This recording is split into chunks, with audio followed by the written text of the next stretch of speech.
Bonjour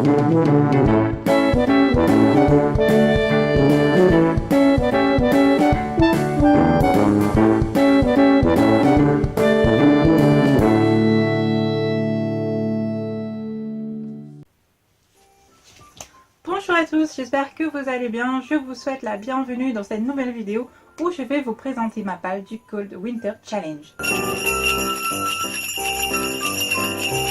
Alors, qu'est-ce que le Cold Winter Challenge? Il s'agit d'un challenge organisé par Margot Liseuse qui s'étend sur une partie de l'hiver.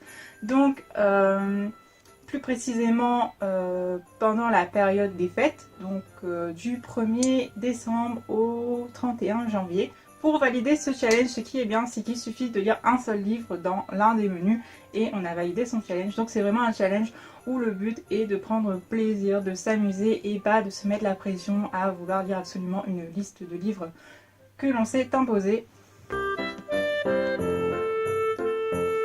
Donc voilà, sachez que la liste que je vais vous présenter, ce n'est pas une liste que je veux absolument lire, mais plutôt dans laquelle je vais piocher en fonction de mes humeurs et de ce que j'ai envie de lire sur le moment. Donc dans ce challenge, il y a 4 menus plus ou moins en lien avec les périodes de Noël et du jour de l'an. À côté de ces 4 menus, il y a aussi des catégories bonus qui, là, vous permettent de cumuler des points, un système de points pour atteindre un barème de 1 à 10 points par exemple. Ce serait le titre Petit bonhomme de pain d'épices. Voilà. Sachez que moi, je ne vise pas du tout ça. C'est vraiment, je vais vraiment le faire à la cool. Je vais vraiment juste envie de lire des livres par rapport aux menus principaux et les catégories bonus, moi clairement je vais pas trop les compter en fait. Donc pour les catégories bonus, il faudra vraiment aller voir sur la chaîne de Margot Liseuse parce que je ne vais pas vous en parler. Voilà. Donc le premier menu s'intitule La magie de Noël et comme vous vous en doutez, il s'agit ici de lire des livres qui se passent à Noël ou encore au Nouvel An ou pendant la période de l'Avent. Donc assez étendu, donc vraiment sur les périodes fêtes de fin d'année, début d'année. Donc en premier livre, j'ai choisi Gourmandise de Noël, qui est en fait un recueil de nouvelles qui a été écrit par un collectif d'auteurs faisant partie du Club des Indés. Donc ce livre-là, sachez que je l'ai eu gratuitement sur Amazon. À l'heure où vous verrez cette vidéo, je ne sais pas s'il sera encore gratuit, voilà, mais bon, puisque c'est en lien avec Noël, j'ai trouvé que la couverture était vachement mignonne, qu'elle faisait vraiment Noël, hein, et voilà, que c'était gratuit. Je me suis dit que je ne perdais rien à essayer et je pense que je vais lire une ou deux de ces nouvelles pendant le challenge. Donc je vais vous lire quand même les titres qu'il y a dans le roman, comme ça si jamais il y a des auteurs que vous connaissez et que du coup ça vous donne envie de découvrir ce recueil, ben au moins voilà. Donc le recueil Gourmandise de Noël regroupe pas moins de 11 friandises littéraires inédites. C'est ce qui est écrit en tout cas dans le résumé. Donc au programme, il y a Un miracle pour Noël d'Isabelle Moreau-Cyr, Encore un Noël en Amérique d'Aurélien Graal, Emma d'Amélie B, L'intrus de Noël de Célène de Rose, Mon Héloïse d'Audrey Martinez, Mes Engelées de Noël de Nina Jo, Priorité sur la détresse de Sophia Laurent. C'est bizarre, celui-là je trouve qu'il sort un petit peu du lot. Peut-être que je commencerai par celui-là. Du coup, Le Noël de Spellman de Daryl Delight. J'espère que ça se prononce comme ça. Un Noël à t'attendre de Marjorie Levasseur. Le fantôme des Noëls passés d'Elijah Le Baron. Et Mary Kurisumazu de Lynn Marlin. Voilà, le dernier, je suis sûre que j'ai écorché le titre, mais je sais pas, ça fait très japonais, donc peut-être que ça se passe peut-être au Japon. Je suis intriguée par cette nouvelle-là aussi, donc je retiens. Donc voilà, je n'ai pas le résumé de chaque nouvelle, enfin je n'ai le résumé d'aucune de ces nouvelles, mais en tout cas ça se passe à Noël. Ça a l'air d'être le genre de, certainement des romances qui véhiculent l'esprit de Noël, donc c'est parfaitement dans le thème. Ensuite, j'ai acheté Clara et le grimoire d'Angélique Malac, qui est ici en auto-édition. Donc c'est l'histoire de Clara qui va passer les vacances de Noël chez ses grands-parents et qui va retrouver un grimoire sur son lit. Il se trouve que ce grimoire va la propulser dans un monde parallèle où elle va découvrir que les lutins sont réduits en esclavage pour fabriquer les cadeaux des humains.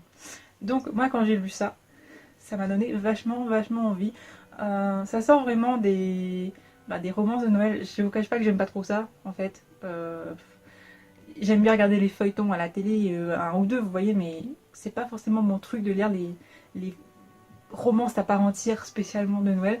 Et là, ce petit roman jeunesse, parce que j'ai l'impression que c'est un roman jeunesse, il me fait très envie. Donc je pense que je le garderai pile poil pour Noël celui-là. Parce que, parce que voilà, ça me donne très envie. Et là aussi, je l'ai trouvé sur Amazon puisque c'est un livre en auto-édition et qui était vraiment pas cher au moment où je l'ai acheté en tout cas. Voilà. Troisième et dernier roman pour ce menu, il s'agit de Mon plus beau Noël de Yann Robel. Roman qui est lui aussi en auto-édition. Je pense que je vous ai déjà parlé de Yann Robel puisque dans le cocooning, le challenge cocooning automnal, je devais lire un double jeu qui est aussi de cet auteur, mais cette fois-ci dans la maison d'édition Butterfly Edition, je crois. Sauf que, comme vous le verrez dans mon bilan, je ne l'ai pas encore lu. Donc, ce sera l'occasion de lire un roman de cet auteur. Je vais vous lire le résumé. Ne pas oublier. Cette phrase tourne dans ma tête comme un refrain quand je me souviens des horreurs de la guerre. Tant d'hommes sont morts pour notre liberté, laissant derrière eux bon nombre d'épouses et de mères éplorées. Personne ne peut rester insensible au sacrifice de ces héros anonymes. Mon histoire vogue parmi les autres, mais je tenais à vous faire partager ces lettres que j'ai retrouvées. La détresse et l'amour, les deux sentiments qui guidaient la plume de ce jeune Américain, un soldat bien plus proche de moi que je ne l'aurais cru. Donc, je pense que, sans trop m'avancer, je pense que ce roman va parler de du Noël d'un soldat pendant la guerre et je pense que ça va être très touchant. En plus, je pense que je vous l'ai déjà dit, mais j'adore les romans où il y a des lettres, j'adore le style épistolaire, donc voilà, je ne sais pas si je vais le lire vraiment pour Noël ou peut-être plus en janvier, mais en tout cas ce roman me donne très envie et voilà, donc pas forcément pour Noël parce que ça n'a, même si ça s'appelle Mon plus beau Noël, ça a l'air quand même assez, je suis sûre que ça doit être triste.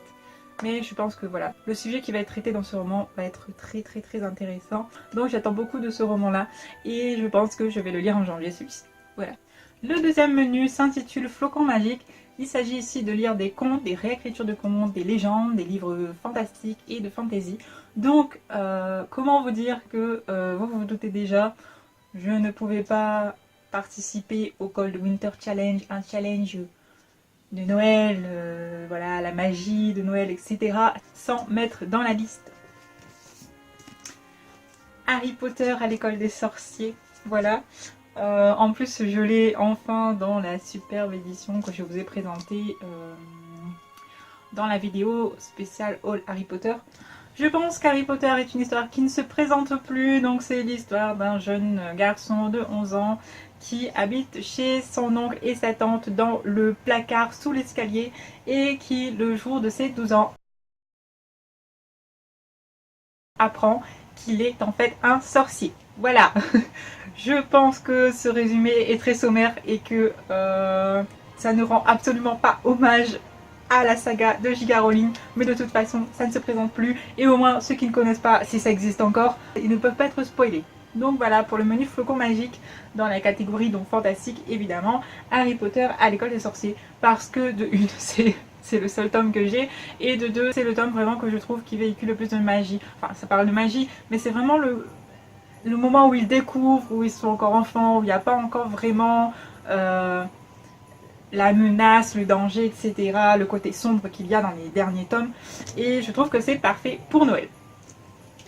Deuxième roman que j'ai choisi pour ce menu Flocon magique, il s'agit de La Belle et le Soldat de Cathy Remery aux éditions MXM Bookmark. Donc, comme vous devez vous en douter au vu du titre du livre, il s'agit d'une réécriture de La Belle et la Bête.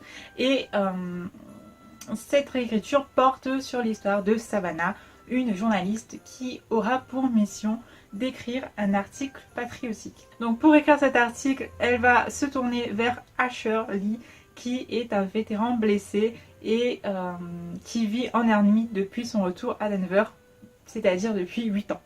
Donc quand on voit la couverture, je pense que je vous l'ai mise, pardon, on voit bien que ce vétéran est loin d'être une personne âgée, on va dire, et puisque c'est une écriture de La Belle et la Bête, on se doute qu'il y aura une histoire d'amour et j'ai très envie de le lire. En plus, il s'agit d'un service presse que j'avais demandé sur NetGalley, donc ce sera l'occasion pour moi de faire enfin ce service presse puisque ça fait un moment qu'il est là et je n'en suis pas fière. Je tiens à le préciser. D'ailleurs, je pense que dans mes résolutions de 2019, il y aura finir tous les services presse et faire en sorte de ne jamais, jamais, jamais, jamais plus avoir de service presse en attente. Bref, on ferme la parenthèse. Troisième roman pour ce menu, il s'agit de Librairie Jumpers, La voleuse de secrets, donc le tome 1, paru chez les éditions Lumen, écrit par Brenda Brick. Donc si vous avez vu mon book haul de mon achat livresque du mois d'octobre, vous avez vu que je l'ai acheté donc au salon du livre de la jeunesse. Donc pour ceux qui ne sauraient pas, cette saga suit les aventures de Gianna. Gianna, alors ça s'écrit avec un G, je sais la façon dont je le prononce, c'est avec un D. Voilà, Gianna. Donc, qui un jour, alors qu'elle visite l'Athenaeum, donc c'est l'une des plus grandes bibliothèques de Boston, elle va être téléportée dans un autre monde où les magiciens, les sorcières, les créatures surnaturelles, fantastiques, etc. existent et qui se font la guerre depuis des siècles.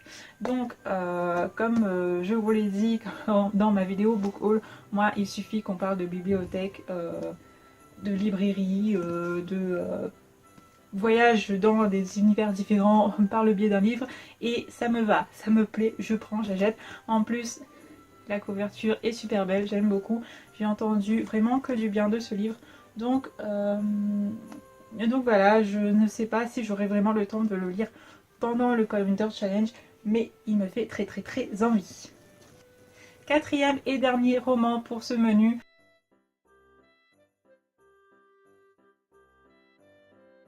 Il s'agit de Le Faiseur de rêves de Laini Taylor aux éditions Lumen, une fois encore. Donc, comme vous le voyez, la couverture est magnifique. Et je trouve que j'ai lu juste le début. Voilà, j'ai lu la première page. Et je trouve que la façon dont c'est écrit, ça fait très très Conte des mille et une nuits en fait. Et donc je trouve que ça colle parfaitement dans le thème. De toute façon, au pire, c'était un roman fantastique, donc ça va aussi. Et Flocon Magique, même si ce sont des étoiles, je trouve que voilà, la couverture, rien que la couverture et le titre, ça fait rêver, ça fait, voilà, ça colle avec l'ambiance de la magie de Noël, je trouve. Donc je l'ai choisi pour ça. Le Faiseur de rêves, qu'est-ce que c'est? C'est l'histoire, si je ne me trompe pas, c'est l'histoire de Laszlo Lastrange qui un jour va embarquer dans une expédition vers une ville, oui, une ville au centre du désert dont le nom a été effacé des mémoires, une nuit d'hiver. Donc oui, c'est ça, et du coup, bon, bah, une nuit d'hiver, ça colle avec le thème. Et bon, après, il est énorme. Je sais pas si je vais pouvoir le lire pendant ces 2 mois. Il fait 663 pages, voilà. Mais en tout cas, si c'est pas pendant le Cold Winter Challenge, ce sera après. Et j'ai très très très très envie de le lire puisque j'en ai entendu de très bons échos. Et voilà. Pour le quatrième menu, et celui où j'ai le moins de livres, il s'agit du menu Marcher dans la neige. Donc là, il faut lire des livres de style Nature Rating, de la littérature de voyage, grands espaces, nature, etc. Et comme je n'ai pas pu le lire durant le Pumpkin Autumn Challenge, je l'ai remis donc dans la liste du Cold Winter Challenge. Il s'agit de, oups, à l'envers, Le Petit Prince d'Antoine de Saint-Exupéry. Donc puisque Le Petit Prince voyage de planète en planète, je considère que ça colle vachement. Et en plus, c'est un livre que je veux vraiment, vraiment, vraiment relire. C'est un petit bijou de la littérature française. Et voilà. Il ne se présente plus non plus et j'ai très très très envie de le lire. Donc il est tout petit, je vais essayer de faire l'effort cette fois-ci de le relire vraiment. Et voilà. Quatrième et dernier menu, il s'agit celui-là du plus éloigné, je pense, de l'ambiance des fêtes de fin d'année, de la magie de Noël, etc. Puisqu'il s'agit du menu Stalactite ensanglanté où il faudra lire des polars, thrillers, romans policiers, romans à énigmes, etc. Donc pour ce menu, j'ai choisi de lire peut-être encore une fois, je précise que ce sera vraiment pioché. Donc, The Gift de Louise Jensen aux éditions PMR, qui là aussi est un service presse qu'il faut vraiment que je lise. Donc, c'est l'histoire de Jenna, une jeune femme de 30 ans qui a bénéficié de la greffe d'un nouveau cœur et qui, à partir de ce moment-là, malheureusement, va avoir cette chance de se transformer en cauchemar puisque elle va commencer à faire des cauchemars justement, à avoir des souvenirs d'une personne, faire des souvenirs qui ne lui appartiennent pas et elle va partir à la quête de la famille, de la personne à qui appartenait le cœur pour en savoir plus. Donc ce roman me fait très envie, en plus il me rappelle beaucoup Encore inconnu de Béatrice Galvan qui, comme vous l'avez dû le voir sur mes précédentes vidéos, est mon seul et unique coup de cœur pour le moment de l'année 2018. Voilà. Sur Amazon, il est classé en littérature sentimentale. Sauf que moi, quand je lis ce résumé-là, même si je l'ai arrangé un peu, au final, le vrai résumé revient à peu près au même. Quand je vois ça, moi, je vois quand même un côté thriller fantastique. Donc voilà, je l'ai mis dans cette catégorie, en sachant qu'en plus, j'ai dit que je vous en parlerai pas, mais dans les catégories bonus, il y a lire un livre avec une couverture de Noël, il y a un cadeau dessus, je pense que je peux pas faire mieux, voilà. Donc j'ai très envie de lire ce livre et j'ai beaucoup d'attentes aussi vis-à-vis de ce roman. Deuxième livre que j'ai ajouté au menu Stalactite ensanglanté. Il s'agit de Comme un conte de Graham Joyce aux éditions Bragelonne. Donc ce roman parle de l'histoire de Tara Martin qui disparaît pendant 20 ans, on la croit morte. Et en fait, un soir de Noël, elle réapparaît comme si le temps ne s'était pas écoulé pour elle. C'est-à-dire qu'elle a gardé son visage, son corps d'adolescente de 16 ans. Donc comment vous dire que voilà, ce n'est pas possible. Donc je trouve que ça colle à la fois au menu fantastique et aussi au menu thriller. Ça colle aussi d'ailleurs avec le menu La Magie de Noël. En fait il colle avec plusieurs menus celui-là. Donc là aussi j'ai très envie de le lire. Je me doute bien que je ne vais pas pouvoir lire tout ça pendant deux mois. Voilà. Mais en tout cas si je ne lis pas pendant ces 2 mois-là, je les lirai après, il n'y a pas de souci. Ils vont pas s'envoler les livres hein, et j'ai très envie de le lire. Enfin, dernier livre de ce menu et dernier livre de cette pile à lire, il s'agit de Snowblind de Christopher Golden aux éditions Bragelonne. Donc je vous en ai déjà parlé puisque je vous en ai parlé dans ma vidéo idée de lecture pour Halloween.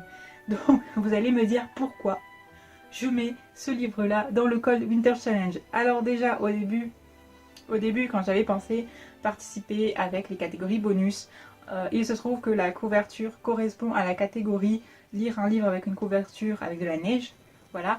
Et en plus, c'est... Disons que c'est de l'horreur, mais c'est un roman à suspense, etc. Donc et Stalactite ensanglantée, je trouvais que ça collait parfaitement au menu. Donc pour ceux qui ne se souviennent pas, l'histoire de Snowblind se déroule dans une petite ville, la petite ville de Coventry, qui par le passé a été frappée par une tempête de neige meurtrière. Et il se trouve que 12 ans plus tard, une tempête tout aussi violente va arriver. Et avec cette tempête, va revenir les personnes qui ont disparu 12 ans plus tôt. Donc, on sait déjà, sans hésitation, qu'il y aura une histoire de revenants. Voilà. Je vous l'avais dit que mon copain lirait tous les livres qui font peur avant que je le fasse moi-même. Donc, je vous confirme que ce livre-là fera très certainement partie des derniers livres que je lirai du challenge. Parce qu'il m'a dit que ça faisait peur et que lui-même, à un moment, il en a frissonné. En sachant qu'il aime beaucoup les films qui font peur. Donc, apparemment, c'est très effrayant. Donc, je l'ai mis dans la liste parce que je les ai achetés, ces livres-là, comme les autres qui font peur et qu'il faut bien que je les lise. Mais ça ne sera pas ma priorité. Voilà. Donc c'est tout pour ma vidéo du Cold Winter Challenge. J'espère que cette vidéo vous a plu. J'espère que certains des livres que je vous ai présentés vous donnent envie. N'hésitez pas à me dire en commentaire si vous participez aussi au Cold Winter Challenge, quel livre vous avez choisi. Est-ce qu'il y a des livres dans ma liste qui vous donnent envie. Voilà. N'hésitez pas, je me ferai un plaisir de vous répondre. Sur ce, cette vidéo est terminée. Je vous remercie d'avoir regardé jusqu'au bout. N'hésitez pas à vous abonner et à mettre la petite clochette pour être tenu au courant des prochaines vidéos qui vont suivre, en sachant que la prochaine sera très certainement mon bilan du Pumpkin Autumn Challenge et du Challenge Cocooning automnal, les deux ensemble. Donc elle arrivera très certainement le dimanche suivant, mais comme je ne suis pas sûre, je ne suis jamais vraiment sûre avec internet, etc. N'hésitez pas vraiment à vous abonner pour être tenu au courant et à mettre un petit pouce si ça vous a plu. Je vous fais des bisous, je vous souhaite de très très bonnes lectures, un très très bon challenge et je vous dis à bientôt.